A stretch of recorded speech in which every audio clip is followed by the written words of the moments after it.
Thank you, Christoph. Thank you, Chair, distinguished delegates, colleagues, ladies and gentlemen. It's an honor and a privilege to share a little bit of an update with what's happening in the AI regulatory space at the UN. Very briefly, my name is Markus Krebsz. I am the UN EW-AiRM AI project lead for the AI Declaration on regulatory compliance of products and services with embedded AI systems. I'm also the founding director of the Human-Ai.Institute and the creator of enterprise-wide AI risk management. So I wanted to address 3 points, and I'm taking my headphones off because I've got this echo here.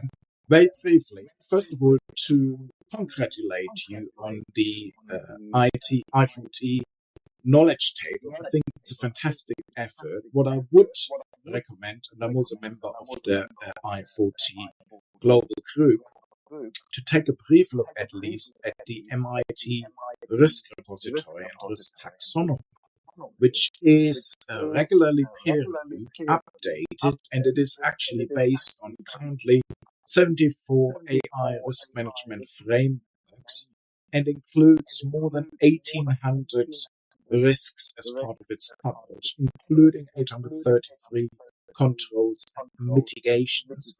Now, some of these will be different from what I4T is doing, but some of these will also overlap, so it's well worth checking out.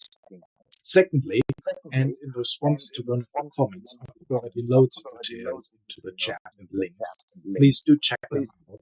I've worked the last 5 years for EW-AiRM on developing this regulatory compliance paper on product services with embedded AI systems. It is very large. It covers 8 billion people around the globe. And there's only 2 things that are not included. One is autonomous wheeled vehicles, i.e. cars, because there's a separate UN directive. And the second one is autonomous weapons, because that is dealt with at national defense strategy level. Everything else is included, and I4T has kindly supported this initiative before.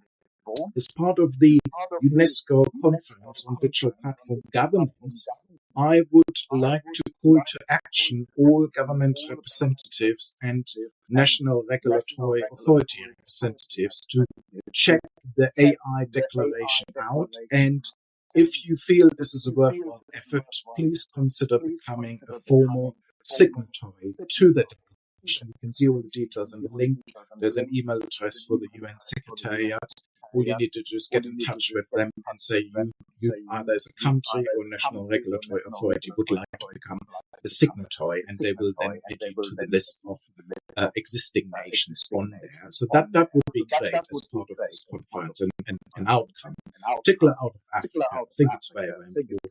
And my third point is I've covered the regulated side. I think it's equally important to consider the regulated side, meaning any kind of enterprise, any kind of entity. And as part of this, I've developed what I call enterprise-wide AI risk management. It is a multi-layered approach that covers the strategic layer, the operational layer. The operational layer focuses a lot on the MIT risk taxonomy because I think it's so important and so powerful. But it also then looks at the coverage of what I call AI black swans as part of the resilience layer.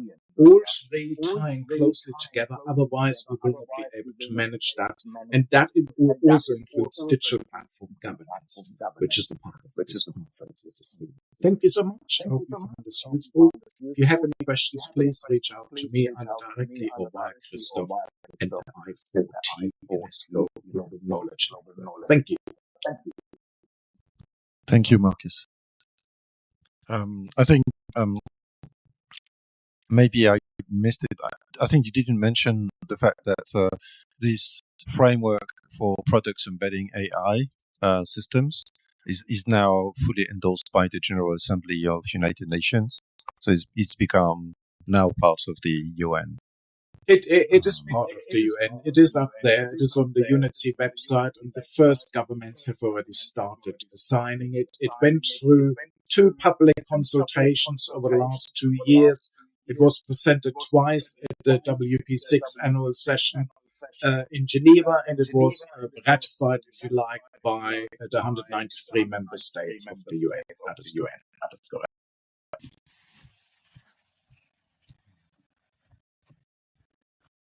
And I put a link in the chat once more, so please do check it out.